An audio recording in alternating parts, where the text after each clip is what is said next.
I folded it under, so the edge that was out here is now in the middle. And I'm going to stitch all the way across, and I'm going to do the same type of fold on the other end when I get to it. If you need to pin, go ahead. I don't, mainly because I'm usually not quick enough to pull the pins out of the way, and I don't really like breaking a needle. The other thing when you're stitching is you're going to use a denim needle. Not just the heavy duty ones. They have a tendency to bend if they hit like 2 or more thicknesses of a feed bag. So a denim needle is definitely the needle to use.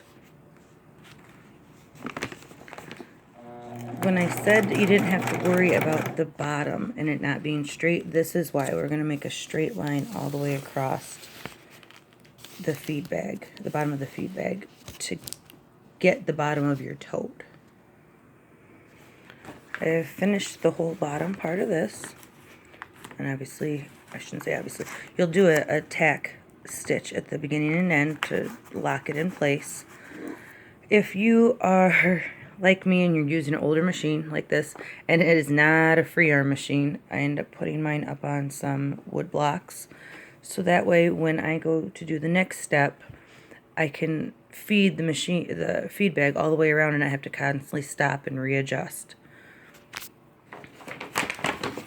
Osiris is hanging out with me today again. At the top of the bag, and again, this measurement is based on the size of this bag. So if you're working with a smaller bag, it's going to be a smaller roll. But I'm only going to fold it over once, and I'm going to fold it over by about anywhere from 1.5 inches to 2 inches. And I'm going to do that all the way around the top.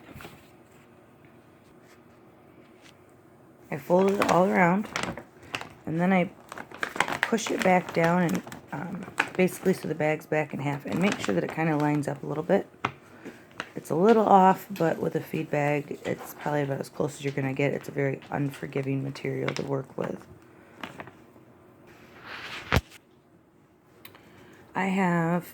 I finished stitching all the way around the top. We are ready to put our handles on, and you're going to, let's use the easier side. You're going to fold this edge back in the way we had it for the bottom, and that is typically, well, I shouldn't even say typically.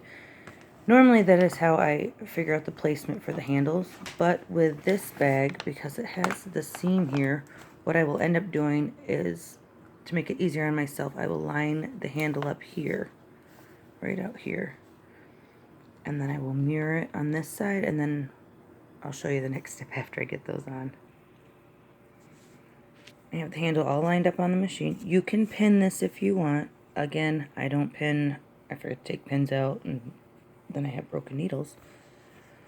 We're going to come across, down. I always do 3 stitch, 1 forward, back, and forward again, and then pick it back up and do there. You can do it in an X pattern if you want. I've seen people do it with zigzags. You can do it however you want. For me, this is what seems to be the strongest or sturdiest way to apply the handle. I have attached both handles, or one end of both handles.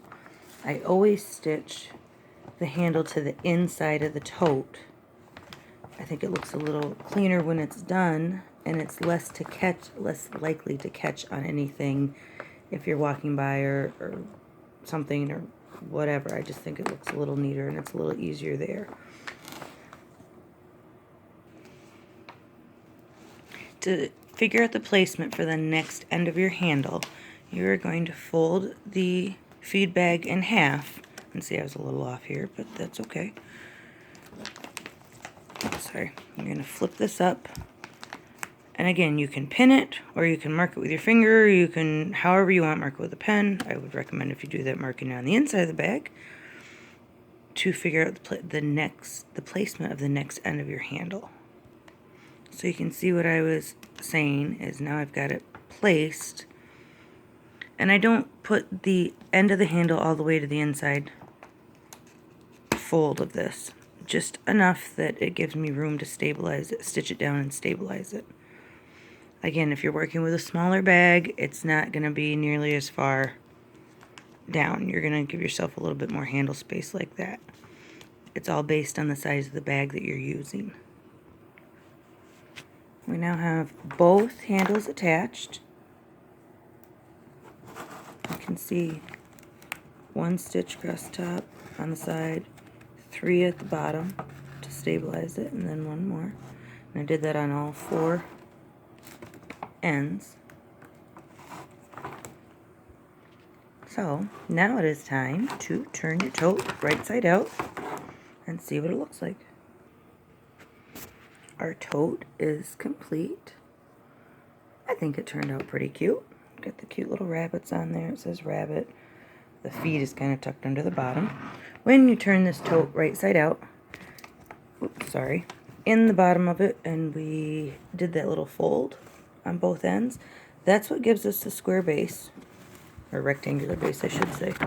So when you go to turn this right side out, if you push these corners down, that will make your bag have a flatter bottom. So like right now, whoops, if it wasn't a fan blowing on it, your tote would stand upright. Last step is get your little tag, if you have little tags, or make some. Our original tags were actually just little pieces of scraps of feed bag that I used to write our farm name and phone number on. But get a little tag, some little twine or cute little ribbon, and attach your tag to your bag. You are now ready to go shopping or sell your totes at a farmer's market or craft show. Give them as gifts. These work really, really good for gift bags. And there it is, how to make your basic feed bag tote. Thank you for watching. Find us on Facebook. Follow us on Instagram. Next week we will make a insulated tote. So you can keep your groceries warm or cold, or if you're taking something out on a boat or out to the lake or on a car trip. Talk to you guys next week. Thanks.